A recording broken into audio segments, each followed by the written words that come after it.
Hey, how you guys doing? This is Heal Woman of God, and I want to talk about getting your house in order. It was the weirdest thing today. I was at the doctor office, and what popped on my mind was we need to get our house in order because it came to a point that today my doctor was like, um, with my illnesses and things. Do I have my orders in check? Do I have a will? Do I have directive something like who's in charge? Invent. I do have do not resuscitate on my paperwork, and both of my kids are on over my stuff. I have two children, so I don't want to just say one.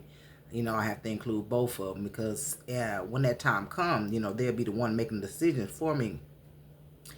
And it brought something up in my mind. At church one Sunday, a pastor had spoke on we need to get our house in order. So I'm not saying to be funny, but go those that are married, make sure you check your policies, your life insurance, check your beneficiaries to make sure it hadn't been changed or that you are, just check your paperwork, you know what I'm saying?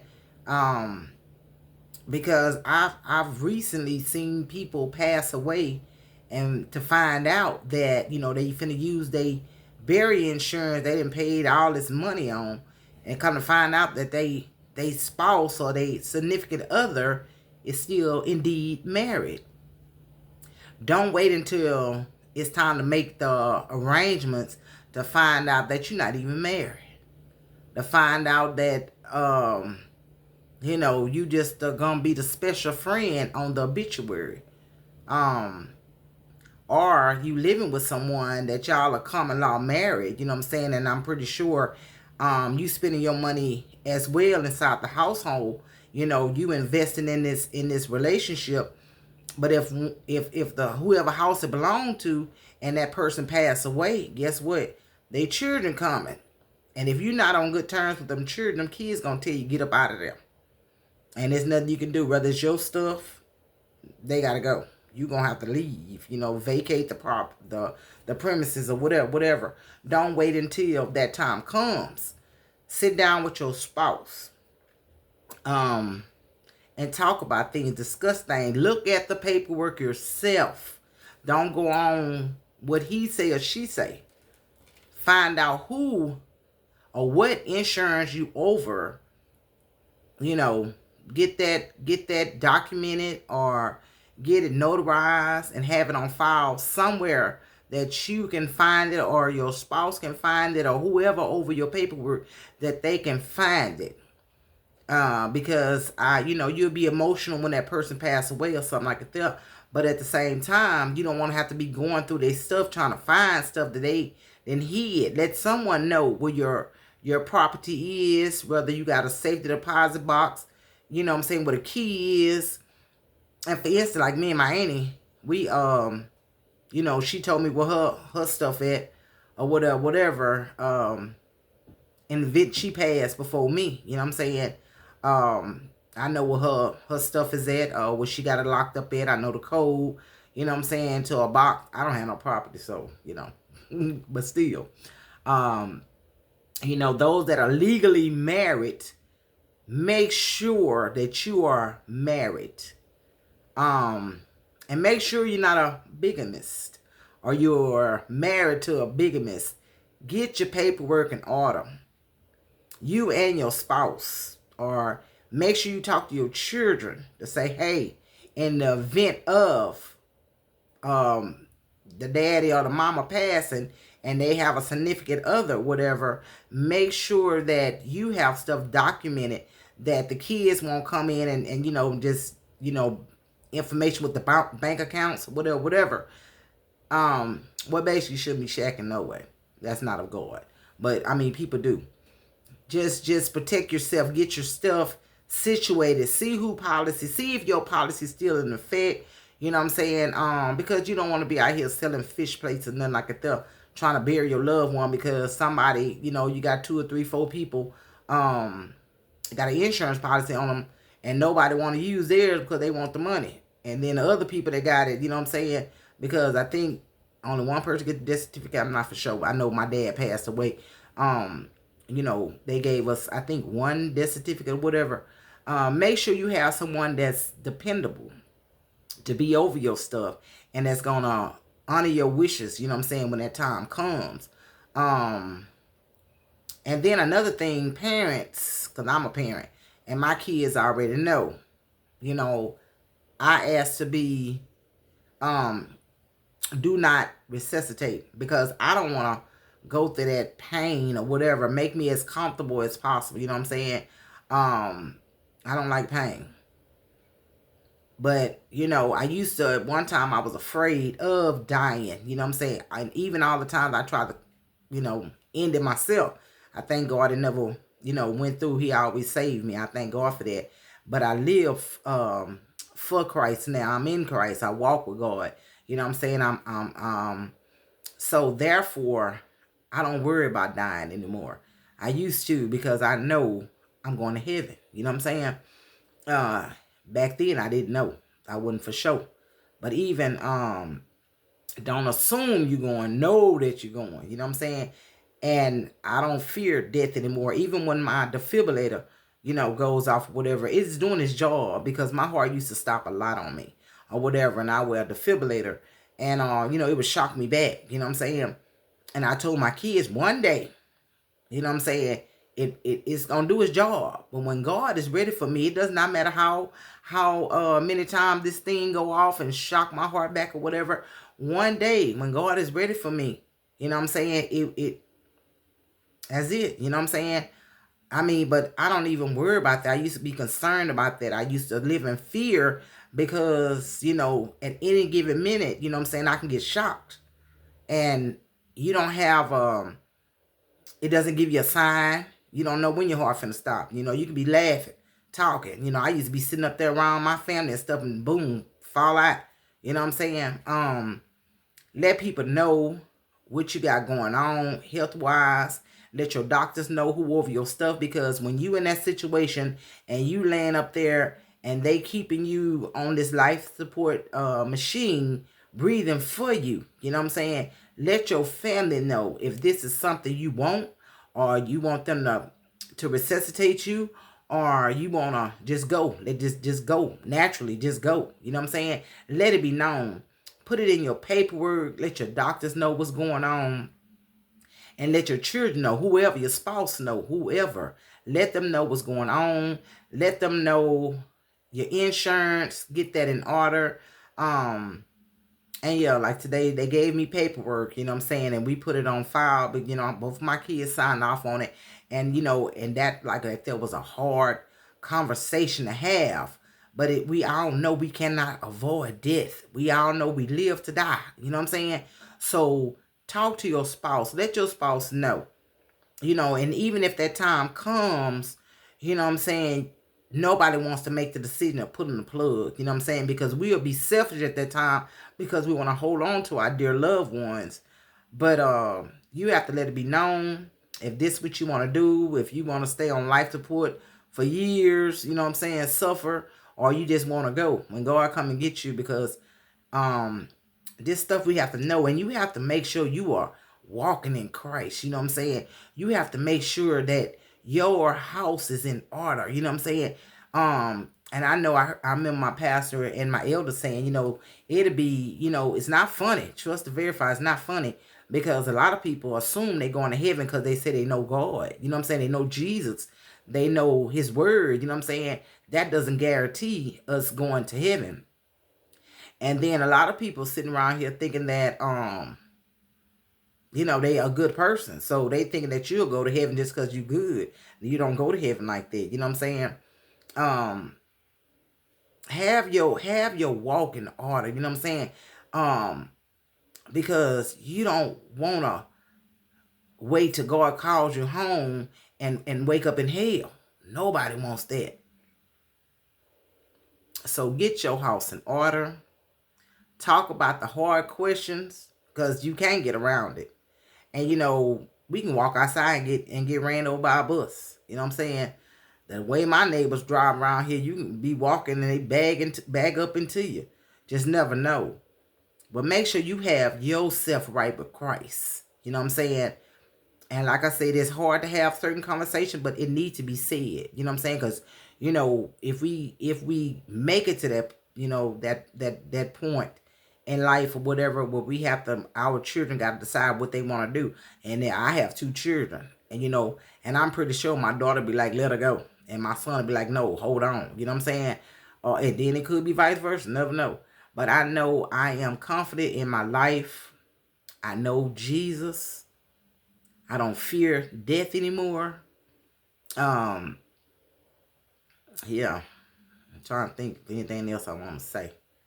But it's serious. It's serious. Cause like I say, my dad, when God came and got my dad, it was the weirdest thing. He was at work driving this forklift. He's a welder, was a welder. And he had a massive heart attack on his job and he died. You know what I'm saying? But thank God we had those conversations, you know what I'm saying? And he left everything in my sister's name, and he sit me and my sister down and discussed that with us. And he was like, I don't want you to think I love, your baby sister more than I love you. He said, but I know when that time comes, you're not gonna be right for nobody. You're not gonna be able to function. And I'm giving, putting everything in her name, you know what I'm saying? And she knows what to do.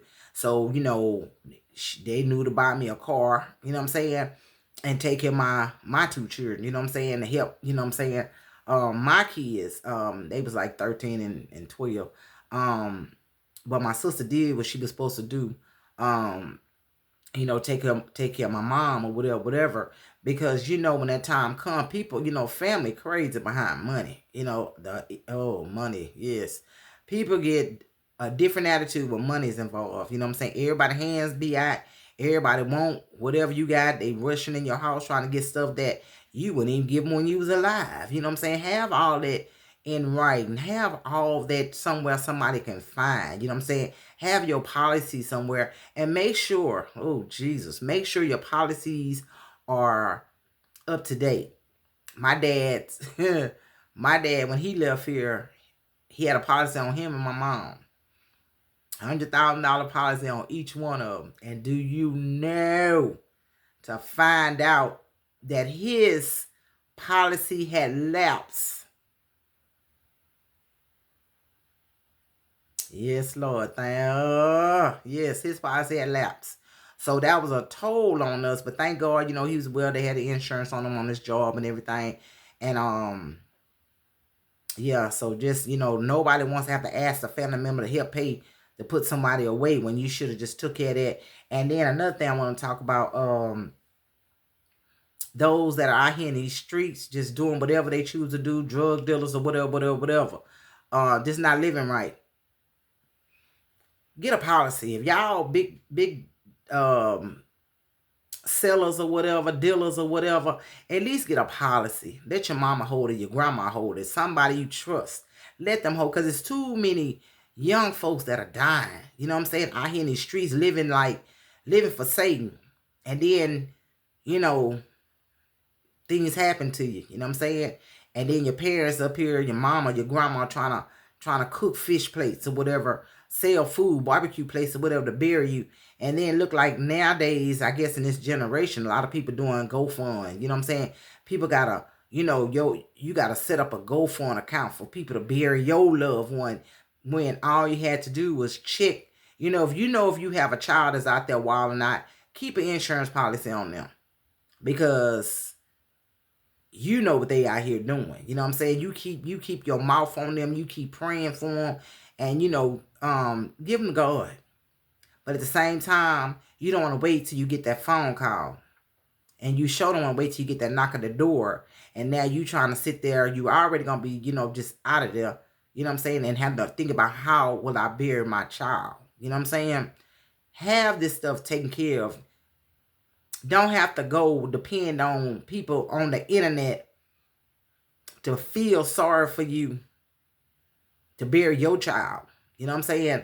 And then when they get online and talking crazy about why you ain't have insurance, you know what I'm saying? You walk around here, showing off this all your tennis shoes and your gold chains and stuff and how many cars you got, but you don't even have an insurance policy on you. We just never know. Like I said, we never know how we're going to leave here. Get your house in order.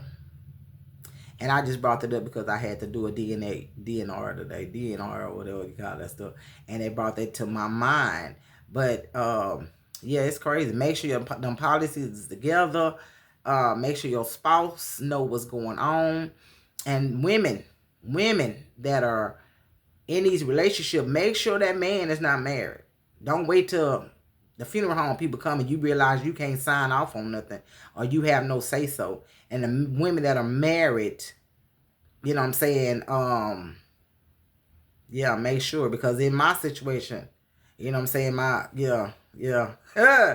have your stuff in order so when that time comes, you know what I'm saying, because you're going to have to be strong, especially if you have little kids or you got children. So many sickness and illness out here nowadays. You just never know when God may close our eyes. Just have yourself prepared. And like I say, we have to pray for one another, love one another, and just, be there for each other. You know what I'm saying?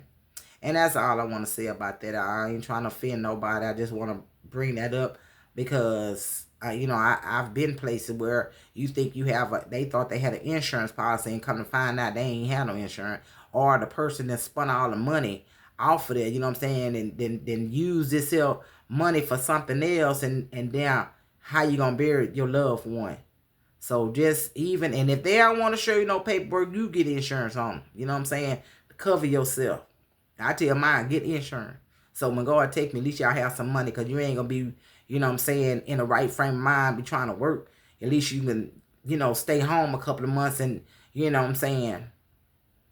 And then you realize that's when you love somebody the most. Tell whoever it is you love them now. Get your relationship right with each other.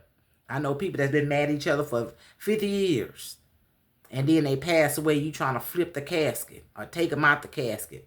Let your loved ones know that you love them, how you truly feel about them. And, whatever it is you mad about or bickering about, it's not worth it at the end of the day. Because then you be the main one at the funeral home, at the funeral clowning. Getting packed out the church because one of y'all or both of y'all was too stubborn to just say, hey, it's not even worth it. And I let my family know I love all of y'all. Whether y'all conversate with me or whatever, I love each one of my family, my cousins. Even though we don't talk often, I still love them.